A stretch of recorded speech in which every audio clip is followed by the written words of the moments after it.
Forest fires adversely affect the forest ecosystem. Natural regeneration of valuable species, seeds, ground vegetation is all burnt.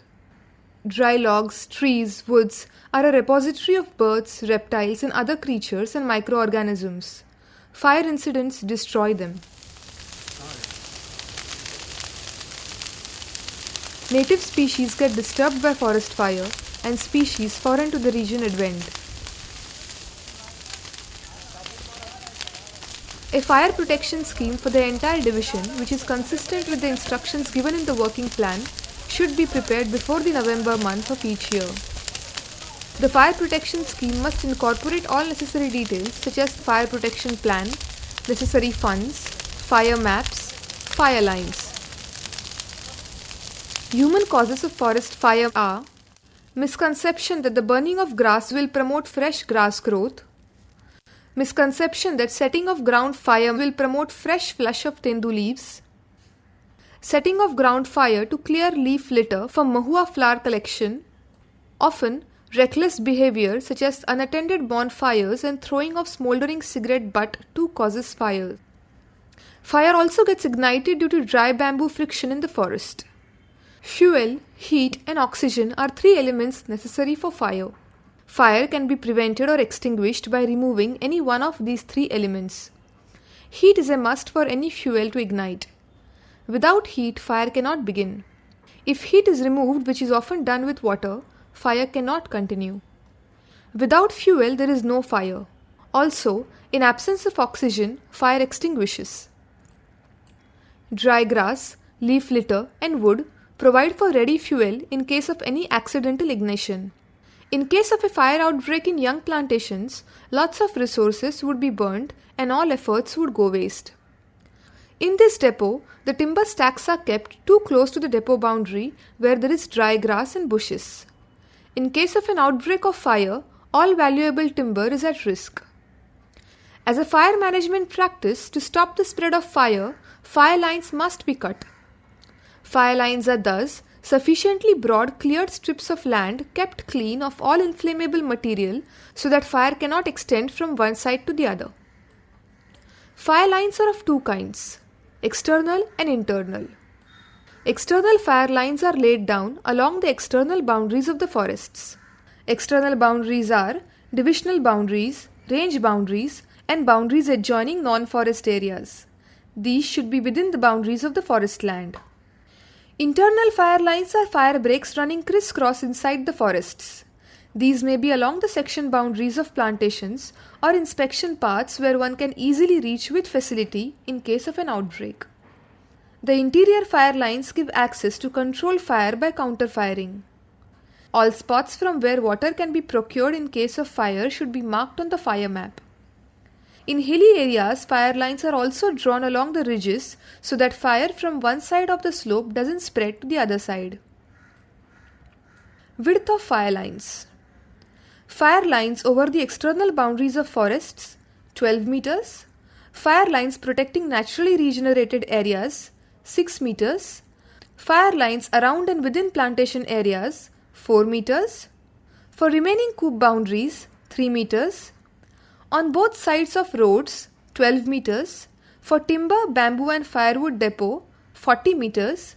Fire lines along the ridges of hilly areas, 12 meters. On my right side is a 10-hectare plantation in compartment number 66. Here in 2012, we planted 250,000 teak saplings. This plantation being well protected, here we can see good grass growth. In the fire season, in case of a fire outbreak, this grass may easily catch fire and damage the entire plantation. Thus, as a preventive measure on the boundary of the plantation, we are cutting fire lines. Here we have cleared 1.5 to 2 meters guideline on both sides of the fire line. We are piling all grass cleared from the guidelines in the center of the fire line. We will burn the fire line in the month of January after all the grass dries. सदरचे गवत हे वाढल्यानंतर याला आम्ही जानेवारी महिन्यामध्ये या ठिकाणी ही संपूर्ण झाडरेषा जाळणार आहे. All grass and shrubs on the fire lines must be cut in the month of November-December so that they are dry enough for burning before the beginning of the fire season. No tree growth should be encouraged on the fire line. While cutting grass and shrubs for the fire lines, it is recommended that 2 guidelines be cut on either side of the fire line. The width of the guideline should depend upon the height of the vegetation alongside. All cut material should be piled in the middle of fire line and left for drying. Here we are on an external fire line. On both sides there are trees and bamboo clumps. Notice how the guidelines are being cut on both sides. The cut vegetative material is piled in the middle of fire line. This is the first year plantation. Look how a 4-meter wide fire line is being cut. This is an external boundary of a 7-year-old teak plantation. Here also, a 4-meter fire line is being cut in a similar way. Notice the vegetation cut out from the guidelines and piled in the middle.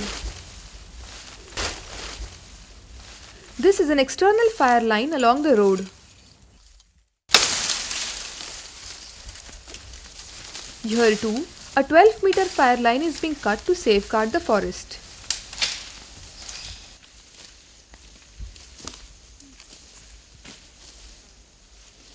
Here, sickle is being used to cut grass and other bushes. Mechanical grass cutter like this can also be used if available to clear the fire lines. Once the cut vegetation is dry, it should be burnt in the month of January, not later than 15th of February. Burning should be done under strict supervision to avoid fire incidents extending to adjoining areas. Before burning, the guidelines already cut should be further cleaned so that there is no loose leaf litter over them.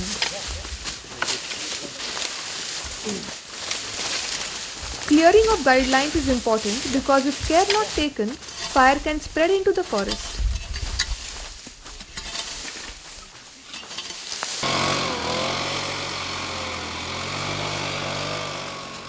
Blowers, if available, can also be used to clear the guidelines. Blower blows away all the cut grass, dry leaves and twigs, thus clearing the guideline.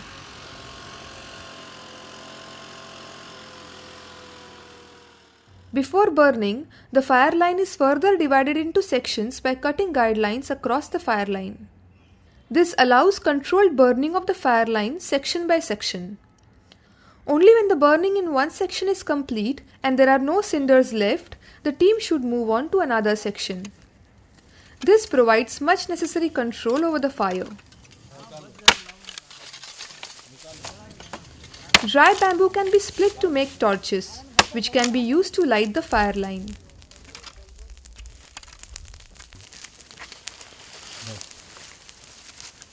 While lighting the fire line, the forest guard and fire watchers must stand alert on both sides of the guidelines with fire beaters. Fire beaters can be made locally using green leafy branches. Fire line should be burnt under strict supervision of the forest guard and forester. Men at the guideline should keep a constant watch such that the fire does not spread. Fire tends to spread in the direction of the wind.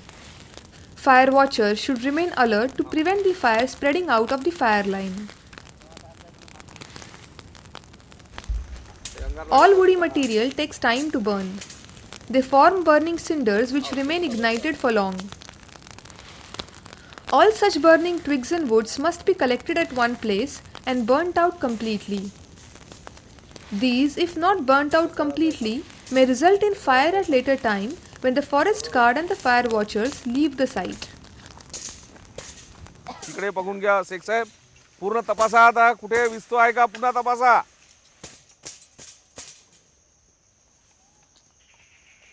To be sure that no flame remains, these cinders should be covered with soil. If water is available, these may be extinguished by pouring water over it. If water is available, these may be extinguished by pouring water over it. After the burning is complete, forest guards must inspect the entire burnt out fire line for any burning cinders. Forest guard must maintain all records in his diary. For protection of forests in hilly terrains, fire lines should be drawn along the ridges.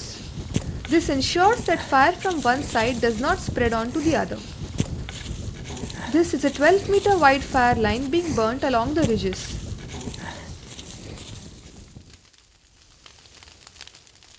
Forester should check 100% of the work done. He should record it in his measurement book.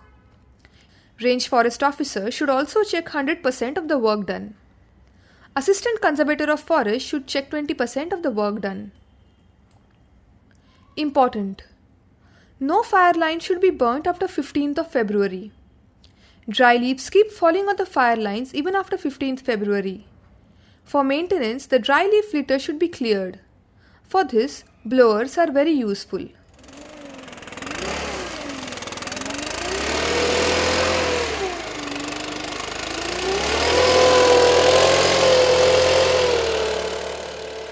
Precautions: fire watchers should always carry a water bottle.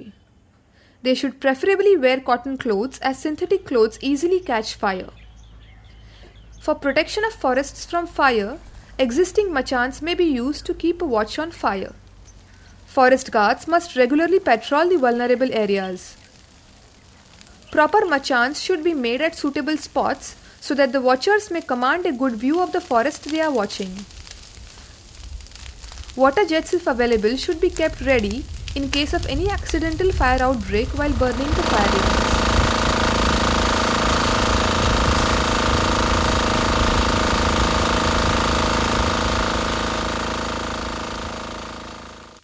The Maharashtra Forest Rules 1982 Protection of Forests from Fire. No fire should be kindled within 1 kilometer from the forest boundary except in human dwellings without permission of any forest officer of the rank Range Forest Officer or above. To kindle fire beyond 1 kilometer from the forest boundary, precaution should be taken by clearing a fire path of not less than 10 meters width and by employing fire watchers to prevent fire from spreading. No person shall make ash manure within 1 kilometer from the boundary of forest unless giving a notice of intention 1 week before to the nearest forest officer, unless there is a 10-meter space clear of all vegetation capable of spreading the fire, unless he takes all reasonable care to not ignite when the wind is blowing and to prevent the fire spreading into the forest. Any person collecting inflammable forest produce like grass, dried leaves, firewood, timber, bamboo, etc. shall not stack it at a reasonable distance from the forest such that if it catches fire, it shouldn't spread into the forest. In areas where joint forest management committees are active, fire protection works must be done by the committee. Indian Forest Act 1927, Article 71, mandates that all people invested with the right to collect any forest produce from either protected or reserved forest or graze cattle or any other right in case of any fire incident must inform the nearest forest officer or police officer. They must also help extinguish the fire.